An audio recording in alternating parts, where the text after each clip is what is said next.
This channel does not promote any violent, harmful, or illegal activities. All content provided by this channel is meant for an educational purpose only.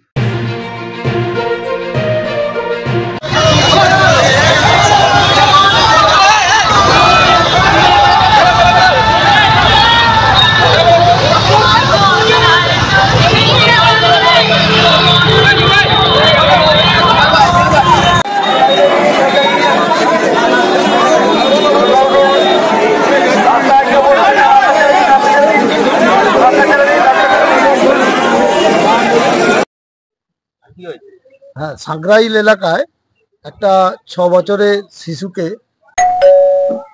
হয়েছিল। Original অপরাধীকে না পেয়ে তার বাবাকে arrest করে এবং তার জেল হয়ে যায়। সে এখন জেলে আছে। আমাদের অগ্নিমিত্রা দিয়ে এসেছিলেন। কত তারিখ হবে? হ্যাঁ, 24 তারিখ এসেছিলেন। 24/4 সেই দিনকে উনি কথা দিয়েছিলেন। উনি বলেছিলেন যে আপনারা যদি না এই থানায় বলেছিলেন, আপনারা যদি না এই তারিখের মধ্যে মানে রবিবারের মধ্যে যদি না তাকে অ্যারেস্ট করেন, তাকে ছেড়ে দেন, তাহলে আমরা সাংগ্রাইলে চাপাতলা বা কোনো একটা জায়গায় অবরোধ করব। তা সেই অনুষ্ঠানটা আজকে হচ্ছিল, অবরোধ হচ্ছিল। আজকের কর্মসূচি পথ অবরোধ হচ্ছিল সাংগ্রাইল চাপাতলায়। সেখানে আমরা পথ অবরোধ করেছিলাম। পুলিশ আমাদেরকে ওদের ভ্যানে করে নিয়ে এসে সাংগ্রাইল থানার ভিতরে রেখেছিল। এবারে আমরা 19 জন একটা ঘরে ছিলাম, আর অন্য জায়গায় কত খান ছয়েক মতো ছিল, মহিলার ছিল খান ছয়েক মতো।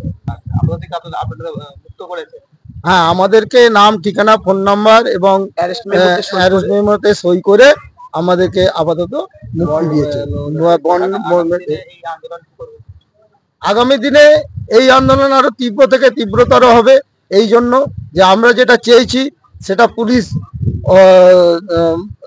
অরিজিনাল যে অপরাধী, পুলিশের যে কাজ, সেই কাজ না করলে আসল অপরাধীকে না করার জন্য, অপরাধীকে না করার জন্য, ওনার বাবাকে না ছাড়লে এই আন্দোলন আরো তীব্র থেকে তীব্রতর হবে। আমার নাম রঘুনাথ দাস, বিজেপি কর্মী, দক্ষিণ হাওড়া 3 নম্বর মন্ডল। সংগ্রাম চলবে চলবে, ভারত মাতা কি বিজেপি বিজেপি বিজেপি জিন্দাবাদ। দেখুন, আমাদের গত 7-8 তারিখের যে তা নিয়ে 24 তারিখে রাজ্য নেতৃত্ব অগ্নিমিত্রা পাল আমাদের সঙ্গে ছিলেন দিদি, এবং তার সাথে আমাদের জেলা সভাপতি গৌরাঙ্গ ভট্টাচার্য এবং সমস্ত কার্যকর্তাদের নেতৃত্বে আমরা থানায় এসেছিলাম, কথা বলেছিলাম।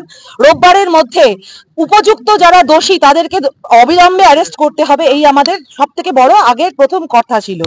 এবং আমরা দেখতে পেলাম রবিবারের মধ্যে কোনো রকম ভাবে বা এই সাকরাইল থানা তাদের কোনো কার্যকারী ভূমিকা পালন করেনি। এবং পূর্ব ঘোষিত কর্মসূচি অনুযায়ী আজকে আমরা এখানে উপস্থিত হই। আমরা যখন বিকেলবেলা এখানে এসে উপস্থিত হই, আমাদের এখানে যে চাপাতলার মোড় রয়েছে সেইখানে, তখন দেখা যায় ওখানে আগেই আমাদের পশ্চিমবঙ্গের যে শাসক দল, সেই শাসক দলের বেশ কিছু মানুষ তারা এসে জড়ো হয়, এবং তারা জড়ো হয়ে ওখানে আমাদের এই আন্দোলনকে প্রতিহত করবার জন্য একটা প্রয়াস ঘটে। এবং সেখানে দাঁড়িয়ে আমরা যখন আমাদের শান্তিপূর্ণ অবস্থানের মধ্য দিয়ে কার্যক্রম শুরু করি, পুলিশ আমাদেরকে বিনা প্রলোচনায় যেভাবে মহিলাদেরকে টেনে হিচড়ে, আপনারা দেখে থাকবেন ফেসবুক লাইভগুলোতে, যেভাবে টেনে হিচড়ে একজন মহিলা তাদেরকে গোটা শরীরেই দেখুন আছড়ে, প্রত্যেককে দিদিদেরকে, মহিলা যারা ছিল, এবং আমার এখানে কাপড় ছিঁড়ে দেওয়া হয়েছে, ব্লাউজ ছিঁড়ে দেওয়া হয়েছে।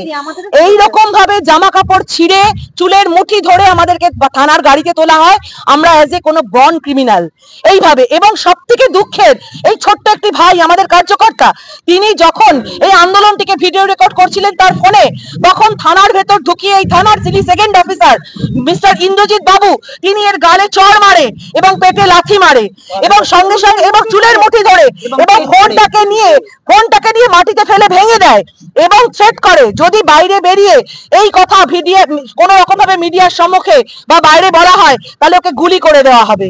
এই ধরনের একটা থ্রেট ওকে দেওয়া হয়। আমরা তার এগেইনস্টে তীব্র বিরোধিতা জানাই ভেতরে, এবং আমরা একটা লিখিত অভিযোগ দিয়ে এসেছি। আইসি বলেছেন ব্যবস্থা নিচ্ছেন, এবং এখন যখন ফোনটা দেওয়া হয়েছে আপনারা লক্ষ্য করে দেখুন, এই দেখুন ফোন কিভাবে ফোনের পুরো ভেঙে দিয়েছে। এবং আমরা যখন প্রতিবাদ করি তখন থানা থেকে জানানো হয় যে যদি আমি পারতাম তাহলে পুরো ফোনটাকেই গুঁড়ো করে দিতাম। আজকে এই ঔদ্ধত্য পশ্চিমবঙ্গ সরকারের পুলিশের কোথা থেকে আসছে? আজকে পশ্চিমবঙ্গ সরকারের পুলিশের এই ঔদ্ধত্য কোথা থেকে আসছে আমরা প্রশ্ন করতে চাই। আজকে মহিলাদেরকে যেভাবে তুলে আনা হয়েছে সেই তুলে আনা কি নৈতিক? আমরা প্রশ্ন করতে চাই মাননীয়াকে, যখন উনি নন্দীগ্রামে সিগুড়ে বসে আন্দোলন করছিলেন তখন কতবার উনি পুলিশের বুটের লাঠি খেয়েছেন? আমাদের অবস্থান একই জায়গায় রয়েছে। আজকে আমাদেরকে ওনারা ছেড়েছেন, আমরা এখন চলে যাচ্ছি, ফিরে যাচ্ছি আমাদের জেলা নেতৃত্ব এবং রাজ্য নেতৃত্বের সঙ্গে কথা বলে আগামী যে কার্যক্রম সে কার্যক্রম আমরা স্থির করব। এবং এই ভাইকে যে মারা হয়েছে তার বিরুদ্ধে যে আইনি প্রসিডিওর করার প্রয়োজনীয়তা আছে আমরা জেলা নেতৃত্বের সঙ্গে আলোচনা করে সেই দিকে এগোবো।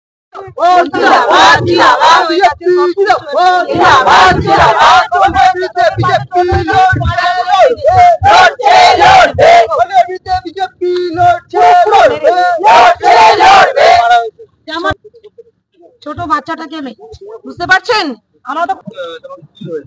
আরে আমি ভিডিও করছিলাম, আমি মন্ডলে আইটি, তো আমি ভিডিও করছিলাম, তো আমাকে টেনে হিঁচড়ে ফোন নিয়ে থানার ভেতর ফার্স্টে একাকে ঢোকানো হয়, ঢুকিয়ে চুলের মুঠি ধরে মাটিতে ফেলে লাথি মারে, মেরে তারপর গালে চড় মারে, আর বলে যদি এই কথাগুলো বাইরে বলিস তাহলে বাইরে বেরিয়ে গুলি করে দেবো, গুলি করে মেরে দেবো। আমার অপরাধ, আমি ভিডিও করছিলাম থানার বাইরে ভিডিও করছিলাম, বিক্ষোভে ভিডিও করছিলাম, ভেতরে নয়। আর বাইরে থেকে ধরে নিয়ে গিয়ে এইভাবে অত্যাচার করা আমার উপর। আমার নাম সুমোহন দাস। বিচার চাইছি। দেশ বিদেশ এবং এলাকার খবর পেতে আমাদের চ্যানেল একটু খবর সাবস্ক্রাইব করুন এবং সঙ্গে থাকুন।